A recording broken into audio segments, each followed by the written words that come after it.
같이 잠깐 기도하겠습니다.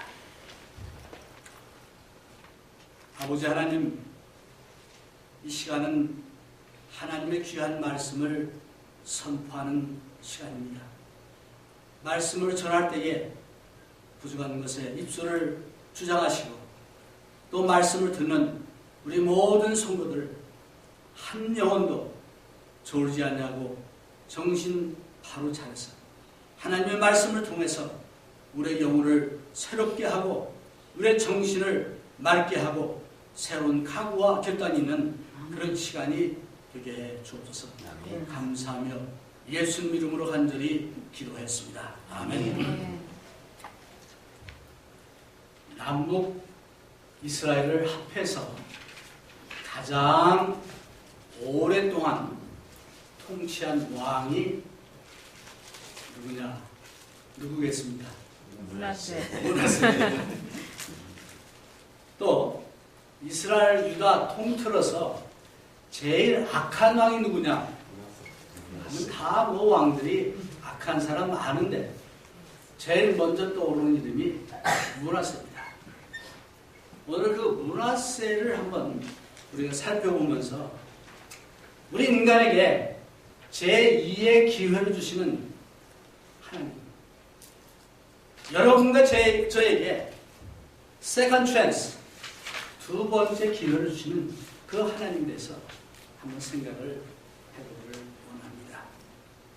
그 므낫세가 어떤 사람이냐 하면은, 이 므낫세는 자기 아버지가 히스기야 왕으로, 히스기야 왕은 상당히 믿음이 좋았고 또 참 유다 왕들 중에서 인정받는 그런 왕이었습니다. 그 아들로 태어나는데 히스기야 왕이, 여러분들 성경을 읽어보면 알겠지만 죽을 병에 걸려가지고 하나님께 간절히 기도해서 생명을 15년간 연장받았습니다. 그래가지고 그 15년간 연장받은 상태에서 이제 므낫세가 아마 태어난 것 같아요. 그래서 그 아버지가 그 마지막 죽기 전에 정말 더 믿음으로 신앙적으로 하나님을 섬기고 하는 것을 보고 자란 그런 사람입니다. 그런데 그 아버지 히스기야 왕이 죽습니다. 죽어가지고 이 아들 므낫세가 왕이 되는데 몇 살 때 되느냐? 성경에 보니까 12살 때 왕이 됐다. 우리 대현이 나이 왕이 됐다. 상상해 보세요. 그 어린 나이에 왕이 됐는데, 그러면 그 어린 그 므낫세의 마음에 제일 그 생각나고 영향을 많이 끼친 사람이 누구겠어요? 아버지. 자기 아버지야. 근데 이 므낫세는 왕이 되자마자 하는 일마다 아버지가 싫어하는 것만 골라서 다 그래요. 이 아버지는, 히스기야 왕은 정말 그 신앙, 영적 새로운 운동을 일으키기 위해서 여러 가지 신앙 개혁 운동을 하고 이제 참 우상을 없애고 뭐 등등 했는데, 므낫세가 왕이 되자마자 제일 먼저 한 게 아버지가 없애버린 거기다가 우상을 섬기는 제단이 있었어요. 뭐 등등 여러 가지 죄악을 범했습니다. 그래가지고 성경에 보니까, 오늘 읽은 본문 말씀 보니까 므낫세의 악한 행실이 하나님께서 악하다 해서 몰아낸, 하나님을 알지 못하는 이방인들보다 더 악했더라. 그렇죠. 얼마나 악했으면 그렇게 표현을 했겠습니까? 그래서 므낫세가 한 이 여러 가지 그 악한 행적을 쭉 얘기하는데, 거기 보니까 1절 하반절에 이스라엘 자손 앞에서 쫓아내신 이방 사람의 가증한 일을 본받았다. 그러니까 아버지가 쫓아낸 것을 다시 수입한 거예요. 그 부친 히스기야의 헐어버린 산당을 다시 세웠다.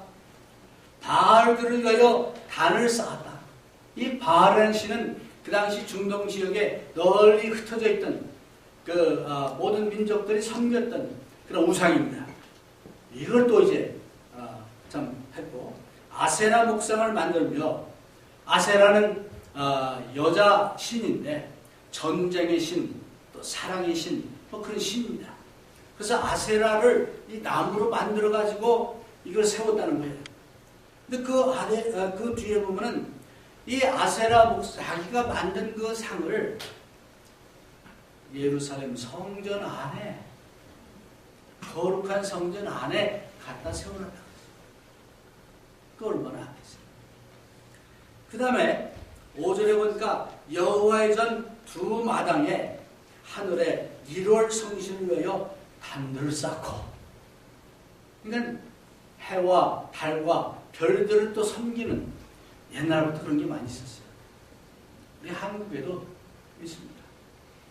세계적으로 있는 거예요. 그래서 그런 거를 섬기는 또 단을, 하나님을 섬기는 그 성전 안에다가 세워다는 겁니다. 그 다음에 6절에 보니까 신놈의 아들 골짜기, 말이 좀 신놈하니까 좀 그러기도 한데, 그 발음이 그런 거예요. 그 나라 말로. 그래서 그 계곡인데, 그 계곡에다가 뭘 하느냐, 몰락신은 그 어린 아이들을 이렇게 나무를 쌓아놓고 어린 아이들을 불태워 죽이는 거예요. 근데 누구를 태워 죽였냐? 자기 자식들을, 복수입니다. 자식들을 불태워 죽인 거예요. 그래서 어떤 서적에 보면은 그 아이들이 얼마나 아프고 뜨겁고 죽어가면서 소리를 지르겠습니까? 그 소리를 들으면서 주문을 외면서 뭐 등등 그런 거예요. 이런 그 못된 악행을 저지릅니다. 그뿐 아니라 이제 여러 가지 점쟁이, 뭐 사술과 요술을 행하는 사람, 또 신접하는 사람, 박수, 이런 사람들을 궁정에다 데려다 놓고 점을 치게 하고 죽은 영혼을 불러오게 하고 뭐 등등 이런 악한 행실을 한 겁니다. 구약 성경에 오늘 시간이 없어서 일일이 읽지는 않겠습니다만 하나님께서 이 모든 것을 다 금했어요. 구체적으로 이런 일을 하지 말라라고 이제 나와 있습니다. 근데 므낫세는 이런 모든 것을 했어요. 여러분, 여러분의 자식들이 부모가 하지 말라 하는 것만 골라가면서 다 한다면 그 아버지, 그 어머니의 마음이 얼마나 아프겠어요. 하나님께서 그것을 므낫세는 다 한 거예요. 근데 더 놀라운 것은 이제 하나님께서 그 구약 성경 그 전에 보면 이스라엘 역사 가운데서 너희들이 이러이러한 일을 하면은 율법을 지키지 않고 우상을 섬기고 일월 성신을 섬기고 또는 뭐 여러 가지 신접한 자 박수를 뭐 이렇게 찾고 그러면 망할 것이다. 너희들을 멸할 것이다. 라고 하나님이 경고했습니다. 솔로몬이 성전을 건축해놓고 이제 기도할 때 바로 그런 일이 있어요. 솔로몬도 기도할 때 하나님께서 하나님의 계명을 지키면 우리 자손들이 또 우리들이 어디에 갈지언정 간에 우리들의 기도를 들어주십시오. 기도했어요. 그런데 므낫세는 상관없이 I don't care 하면서 전적으로 그 하나님의 계명을 아주 증진 거역하고 또 이렇게 잘못한 것을 쭉 볼 수 있습니다. 여러분은 역사를 통해서 어떤 사건을 통해서 내가 잘못해가지고 어떤 사람이 잘못해서 이제 망하는 것, 잘못되는 걸 보면은 여러분 어떻습니까? 아, 그 참 내가 하니까 잘됐다. 뭐 그런 것만 있습니까? 아니면 그 사람이 하는 그 똑같은 여러 가지 행위를 본받습니까?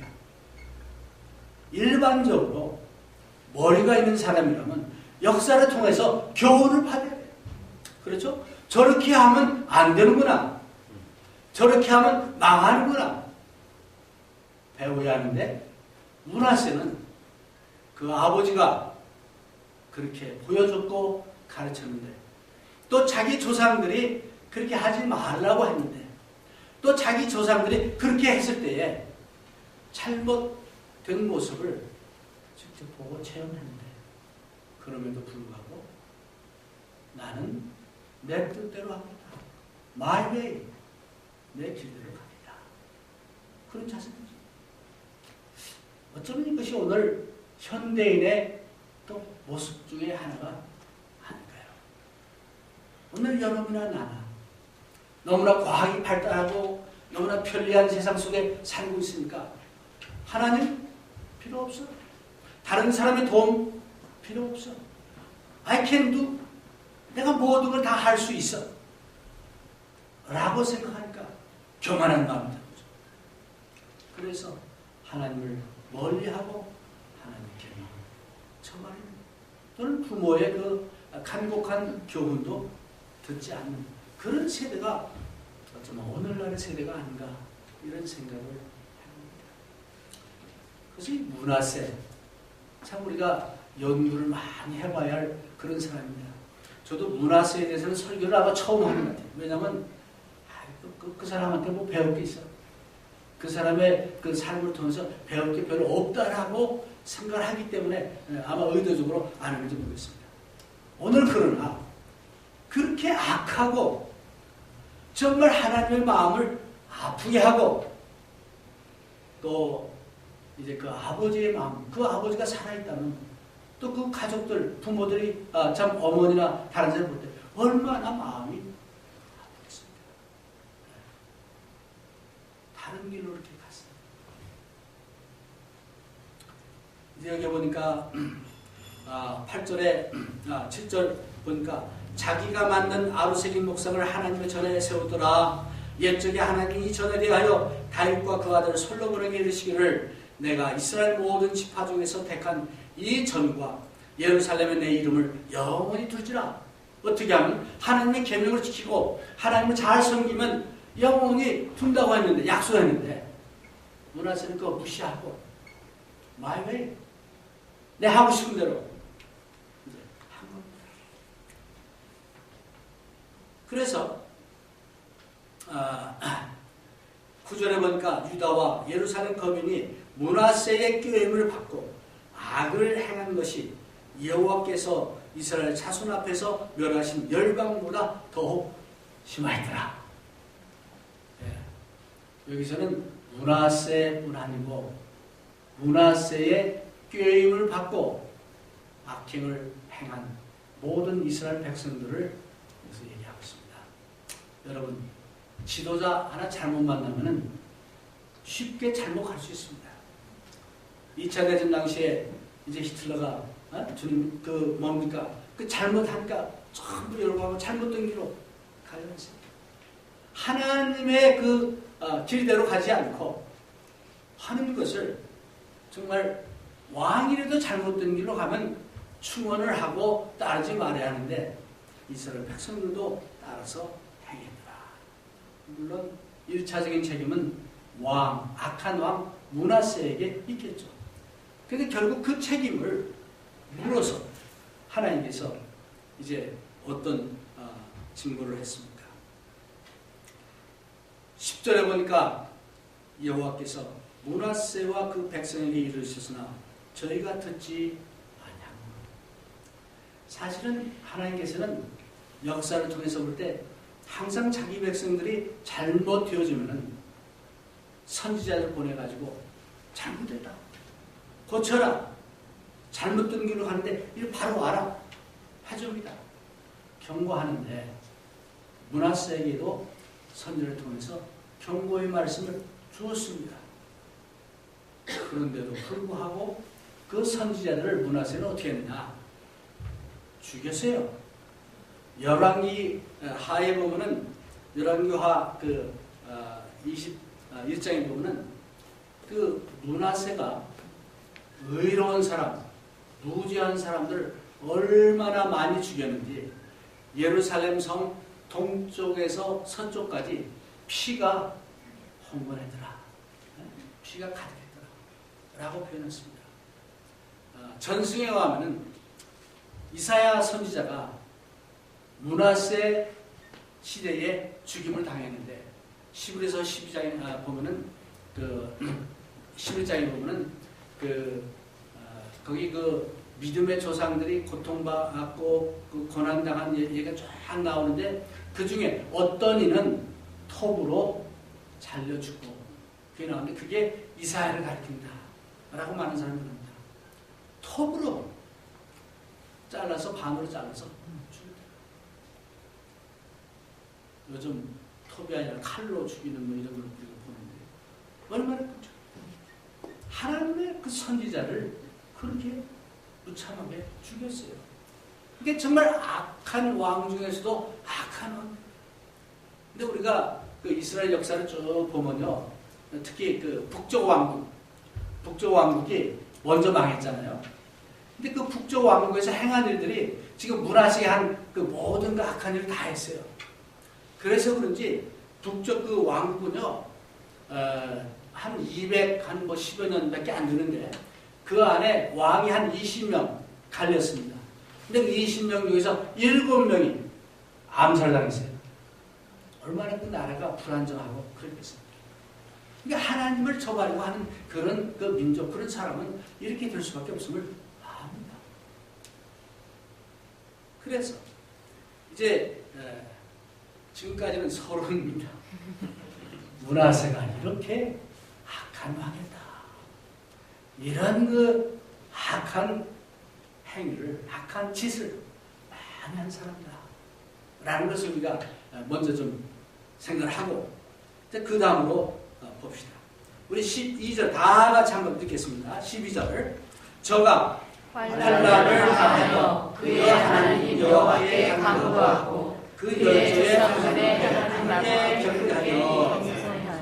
왜 그렇게 하느냐? 11절 보니까 여호와께서 아시리아의 군대 장군을 보내가지고 므낫세와 그 백성들을 잡아갑니다.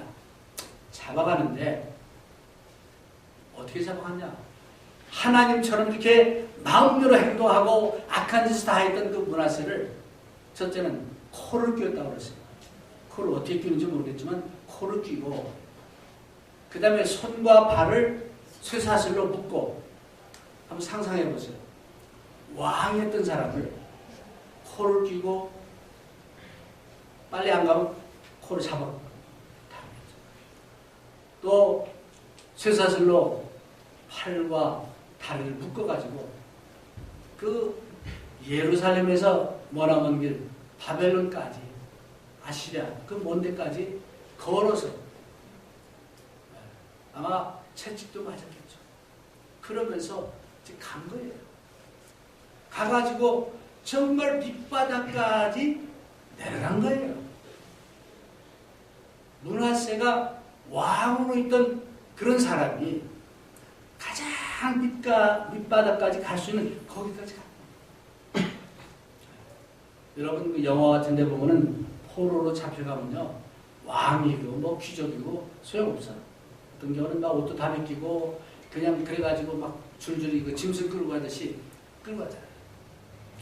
지금 므낫세가 그런 상태입니다. 그때 12절에 보니까 환난을 당하여, 정말 힘들고 어려움을 당하여,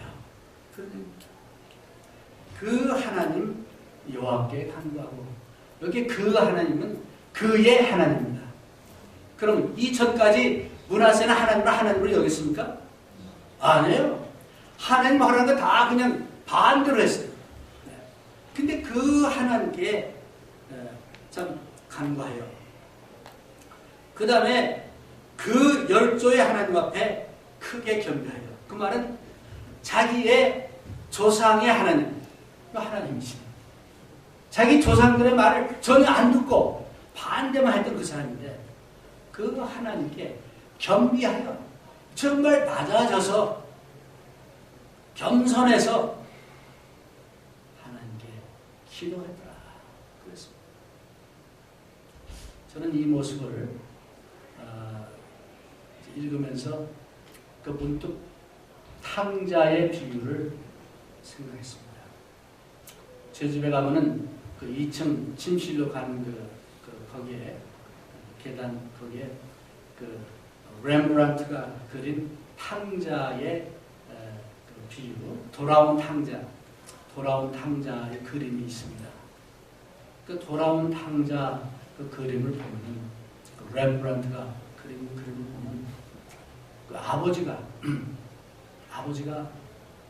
눈은 거의 감긴 눈으로 이렇게 한쪽 눈만 이렇게 뜨고 있고 아들은 머리를 팍 깎고 이제 무릎을 꿇고 아버지의 품에 이렇게 안겨 있는데 그 왼쪽 발은 신발이 벗겨졌고 오른쪽 발은 신발을 신고 있는데 벗겨진 그 발은 정말 더럽고 상처뿐인 그런 모습. 그리고 아버지 품에 이렇게 안겨 있는데 어떤 사람들은 그 아들의 모습이 우리 여러분들이 그 아이를 가지면 뭐 찍잖아요. 거기에 나오는 그 아이들 그 애기 모습 그런 모습이래요. 그래서 이제 그 가만히 그림을 보면은 그 아버지의 손이 오른손은 아주 그 예쁜 부드러워요. 근데 왼손은 굵고 마디도 굵고 막 부락부락한 손이에요. 그러니까 아버지 손인데 달라. 그건 뭘 가르치냐면 그 어머니의 인자하고 자비한 그것과 아버지의 그 우락부락한 그런 손을 이제 나타낸 거죠.